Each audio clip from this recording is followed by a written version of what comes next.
com cromossomos bem distintos, que são os que nós chamamos de espécies crípticas. Né? Críptica é algo que não está revelado, é algo que está escondido. Então a gente vai ter muitos exemplos disso. E uma outra coisa importante da análise citogenética é que o método molecular não substitui a análise citogenética. A análise de proteínas é substituída pela análise de DNA, sem problema nenhum. Agora, você olhar uma sequência de DNA não te diz como que os cromossomos estão arranjados. E aqui eu vou ter um exemplo hipotético mostrando isso. Imagina que eu tenho duas populações de espécies próximas, e o que está aqui em roxo e verde quer dizer que as sequências são similares. Então, quer dizer, tem uma sequência verde aqui que é muito parecida com a dessa outra população. Eu posso olhar um trecho do DNA, por exemplo, dessa região aqui. Corro meu gel de DNA e vejo bandas exatamente idênticas. Ou eu faço um sequenciamento do DNA e vejo sequências idênticas, como aqui no caso do microsatélite. Tá? Embora os cromossomos sejam distintos. Não tem como saber disso sem fazer citogenética. Lógico que quando a gente trabalha com sequências moleculares, a gente não trabalha com uma sequência, a gente trabalha com várias. Mas só para mostrar que isso é possível de acontecer, pelo menos hipoteticamente. E aí esse livro aqui, que é um livro que eu recomendo, que é o Allendorf e Lucart, que é um livro de genética de populações e conservação. É um livro muito bom, pena que não tem em português. Mas ele fala, infelizmente, pouco valor é dado à variação cromossômica na genética da conservação. Quase nenhum trabalho, ou livro, ou publicação, ou periódico de genética voltada para a conservação trata de citogenética. A citogenética tem ficado bem de lado, e aí eu estou aqui para vender literalmente o peixe. E aqui um outro caso bem clássico dessa importância. Aqui são duas espécies de um cervídeo asiático, que é o Muntijake, que é o Muntijake chinês e o Muntijake indiano. São espécies bem parecidas morfologicamente, o indiano é mais avermelhado. E olha só, o chinês tem 46 cromossomos, o indiano tem 8. Você olha a sequência, não tem quase diferença nenhuma nas sequências gênicas. Esses 8 cromossomos aqui, nada mais são do que os 46 que foram se juntando um no outro e formaram esses 8 cromossomos grandes. Mas você imagina um indivíduo desse cruzando com esse, que produto ia gerar? Que meiose é essa? Tanto que a gente não encontra híbridos na natureza, eles estão em regiões adjacentes, um na China e outro na Índia. Mas não tem híbridos, por conta da barreira cromossômica, embora não tenha praticamente diferença nenhuma nas sequências gênicas. Tá? Então é um caso bem interessante de especiação cromossômica mesmo. E para não falar que eu só falei das vantagens, existem algumas desvantagens. Qual é a principal desvantagem da citogenética? Eu preciso de células vivas. Então eu tenho que ter um material com células em divisão, no máximo até 12 horas, para quem trabalha com sangue, por exemplo. Então isso é muito complicado. A gente trabalha com molecular, é fácil. Você pode mandar material em qualquer lugar do Brasil para outro lugar, para o outro lado do mundo. Põe no álcool, beleza, a gente extrai DNA. Com citogenética isso não resolve. Eu preciso ter um animal vivo ali para coletar. No caso de algumas espécies de pequeno porte, como peixes, anfíbios, também o método é invasivo, a gente sacrifica o animal. Para peixe não tem problema, porque é até bom, porque a gente precisa ter o animal depositado como testemunho nos museus. Mas isso dificulta também, porque eu vou ter que estar... Quando a gente vai fazer citogenética, a gente vai com todo o material debaixo do braço a campo para fazer citogenética a campo. Não dá para eu pedir, por exemplo, para a Luísa coletar um bicho aqui do Espírito Santo e mandar para mim para fazer citogenética. Não tem como. Dá para mandar os tecidos para DNA. Tá? Agora, como vantagem, o custo é bem baixo, o laboratório é simples, eu posso trabalhar com amostras menores, porque é uma análise essencialmente qualitativa. Eu não preciso, a gente trabalha com molecular, a gente trabalha com 30, 50 amostras, a gente publica tranquilamente citogenética com 4 ou 5 indivíduos, desde que os resultados sejam bem claros. Também por conta disso, não tem muito rigor estatístico, né? Mas a repetibilidade é alta. Né? Dificilmente os cromossomos variam tanto de um indivíduo para outro, diferente de uma sequência gênica. E aí eu vou chegar na ictiofauna, juntando com a da palestra, tá, gente? Então eu estou contando 2 tempos aí, que é o da palestra e da mesa. Tá? Oi? Até que eu pare? Posso parar aqui? Não, 7 minutos acho que dá. Eu vou correr.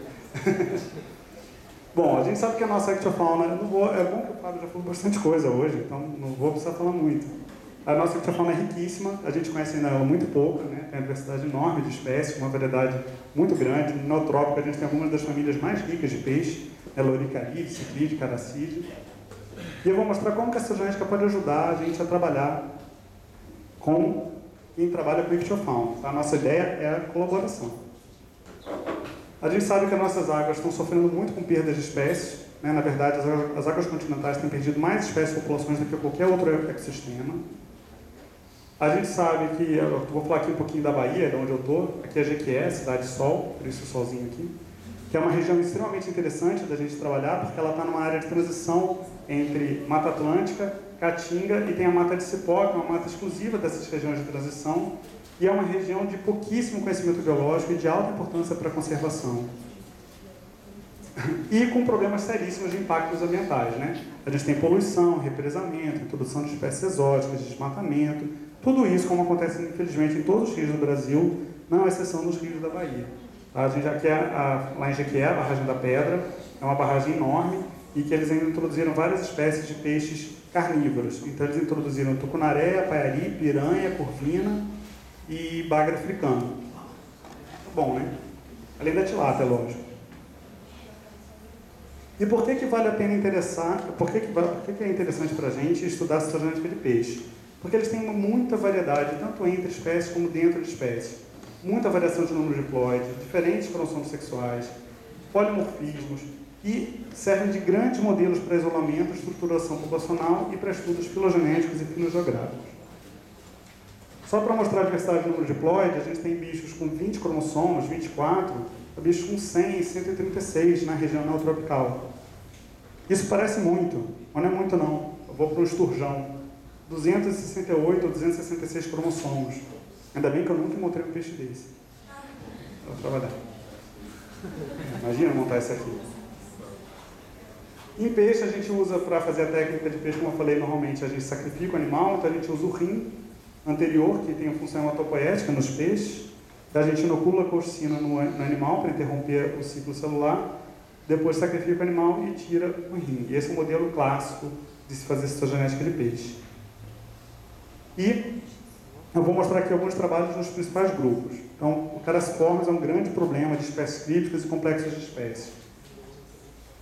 O caso clássico do Axanthes capripinnis, é um peixinho de cabeceira, e aqui você tem estudos morfológicos e estudos citogenéticos. Então, esse aqui é um trabalho bem antigo, já começou em 91 com o pessoal lá de São Carlos. Eles coletaram em várias cabeceiras de rios no estado de São Paulo, Minas e Paraná, avaliar os cromossomos. Aí vocês veem, ó, diferença no número de cromossomos, 50, 48, diferença na forma cromossômica, número de acrocêntricos mudando aqui de um para o outro, e viram também que algumas dessas formas também tinham variações morfológicas. Então eles viram que, por exemplo, esse aqui, que está em vermelho, são complexos de espécies, quer dizer, tem variação morfológica e variação citogenética. Esse aqui em azul, daqui a aqui, são variações exclusivamente citogenéticas, não tinha variação morfológica. Mas quer dizer, então não é uma espécie só. Isso aqui deve ser um balaio de espécies. O fasciatus é um outro problema sério, né? O lambari da cauda vermelha, a gente trabalha lá com eles lá na Bahia. Cada rio que a gente vai é um padrão diferente. Não tem um padrão igual de um rio para o outro. A gente fala que cada mergulho é um flash. Quando a gente fez análise morfométrica, a gente consegue separar muito bem também essas populações. A gente fez algumas análises morfométricas. E aqui foi uma coisa que a gente está começando a fazer, de tentar dar uma cara estatística para a análise citogenética. A gente fez uma matriz de similaridade com análise citogenéticas, e olha como a gente conseguiu separar bem as populações. Está com uma correlação cofinética de 96, que é alta, muito alta. Traíra, outro balaio. Traíra, Orcas malabaricus, uma espécie que é tida como do Suriname até a Argentina. Olha a bagunça. Tem populações de traíra que tem 40 cromossomos, tudo meta, submeta, sem diferenças entre machos e fêmeas. Tem outras populações que têm 42 cromossomos com sistema XXXY, igual de mamíferos.